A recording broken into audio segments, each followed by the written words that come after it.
માલસર ગામે બનેલા ગુનાના 3 આરોપીઓને શિનોર પોલીસે પકડી વધુ કાર્યવાહી હાથ ધરી. વડોદરા ગ્રામ્ય પોલીસ દ્વારા ઓપરેશન પરાક્રમ અંતર્ગત અસામાજિક તત્વો સામે સખત કાર્યવાહી હાથ ધરવામાં આવી રહી છે. વડોદરા રેન્જના પોલીસ મહાનિરીક્ષક સંદીપસિંહ તથા વડોદરા ગ્રામ્ય પોલીસ અધિક્ષકના માર્ગદર્શન હેઠળ શિનોર પોલીસ દ્વારા કાર્યવાહી કરવામાં આવી હતી.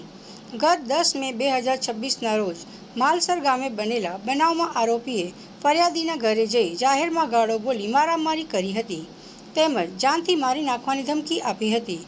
આ ગુનામાં ચુઈ ગેંગ તથા ગુજસી ટોક હેઠળ અગાઉ ગુનાઓમાં સંડોવાયેલા અને જામીન પર છૂટેલા આરોપીઓ ફરાર હતા.